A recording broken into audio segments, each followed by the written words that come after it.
आज व्हिडिओमध्ये मी तुम्हाला जसं जनावरांना आता मूर घास केलाय का एकदा केला म्हणजे पुढे काही दिवस टाकता येतो असं मकाचा, तशाच पद्धतीने कोंबड्यांसाठी एक मूर खाद्य म्हणा एक ट्राय केलाय बनवायचा। ते कोंबड्या अजिबात पडून देत नाही, इतक्या आवडीने खातात का एक सुद्धा तिचं अंश शिल्लक राहत नाही। तर 2 दिवस झाले पाऊस होता, एकदम वातावरण गचाळ झालं। हे काही पावसाचे दिवस नाही तर बाकीच्या पिकावर बी रोगराई पडायला लागली। आता 4 वाजले आहेत मित्रांनो। जे आपण खाद्य बनवलंय ते खाद्य कसं तुम्हाला दाखवतो का जसं आपल्याला रोज रोज एखादी गोष्ट खाऊन कंटाळा येते, वाटतं कधीतरी आपण हॉटेलला किंवा वेगळं काहीतरी चवीचं खाल्लं पाहिजे, तसंच कोंबड्यांना बी वाटत असं ना, असं विचार केला आणि एक खाद्य बनवलंय। तर ते खाद्य या बादलीत ठेवलंय। तर सांगा काय काय दिसतंय तुम्हाला, कमेंट करा। काय खाद्य असं लय काय खास नाही आहे, पण कोंबड्या इतक्या आवडीने खातात तर ते अजिबात पडून देत नाही। तर मित्रांनो गहू येतं हे 2 दिवसापूर्वी भिजायला टाकले होते आणि आता ते मुरलेत। आता त्याचा आंबूस वास सुटलाय।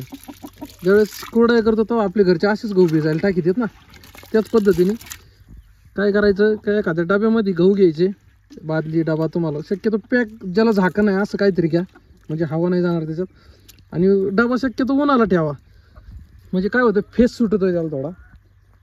आणि पाणी इतकं वाटायचं गावात तुम्हाला काय त्याचं काय असं माप बीप नाही आहे, पण गहू पूर्ण बुडले पाहिजे त्याच्यात आणि त्याच्यावर थोडाफार पाण्याचा थर आला पाहिजे, म्हणजे ज्यावेळेस हे भिजतात त्यावेळेस फुगून वर येतात।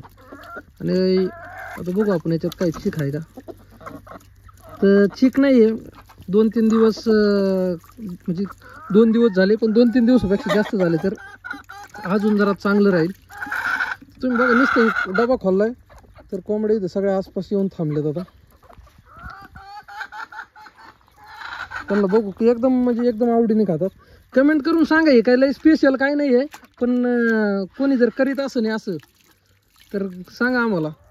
आणि बघा तुम्ही किती खातात ते, आणि रोज नाही टाकायचे हे, जसं थोडा चवीला बदल म्हणून एक 2-3 दिवस मिळून खायला टाकलं तर एकदम आवडीने खातात।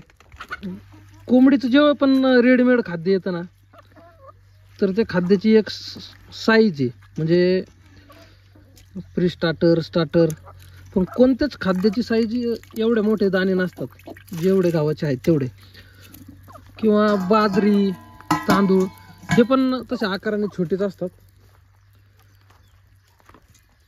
त्याच्यामुळे एखाद्या टायमाला कोंबड्यांना ते खायला म्हणजे एक तर भारडा करून द्यायला पाहिजे, पण भारडा करण्यापेक्षा ही सोपी आयडिया आहे का तुम्हाला आता एक ट्रायल दाखवतो का आता सगळ्या कोंबड्या त्याच्या जवळ फिरतात सुद्धा दाना कोंबडी शिल्लक ठेवणार नाही। आता आपण जर फक्त टाकलं ना तर इतक्या आवडीने खात्यात, ते मुर्ग सारखा वास येतोय आणि एकदम तुम्ही बघा फक्त किती कोंबड्या पाडायचे।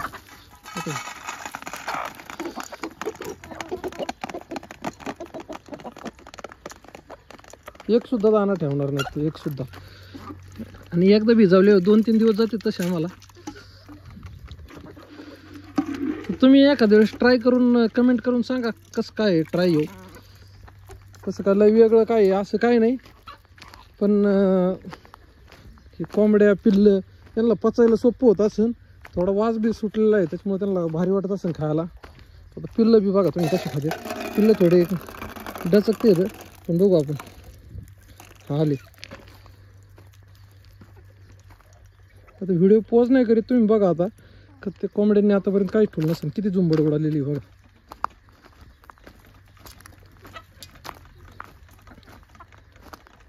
अजिबात वायाला जात नाही, अजिबात म्हणजे थोडं सुद्धा।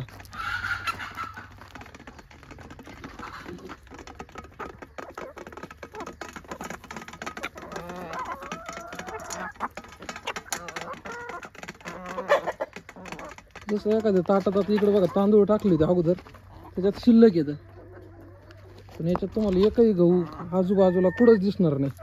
बघायचं बघा अजिबात नाही. आता परत टाकले.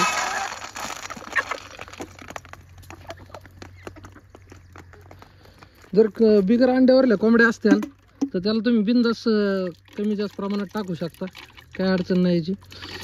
आता काही जण म्हणतात का गहू खाऊ घातल्याने कोंब येतात आणि अंडे कमी होतात, पण तसा काय अनुभव आम्हाला आलेला नाही. आणि मित्रांनो सांगा व्हिडिओ कसा वाटलाय हे, आणि बनवून बी ट्राय करा. जे कोंबडी पाळीतात ना, आणि हे चांगले गहू आहेत बरं का. परत बघा काहीच शिल्लक नाही राहिलं.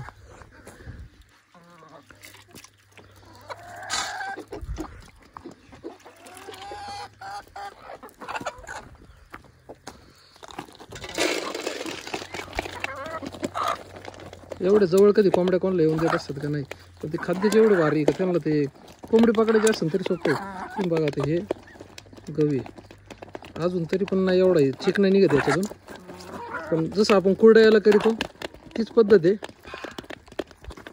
तर नक्की विचार करा. धन्यवाद.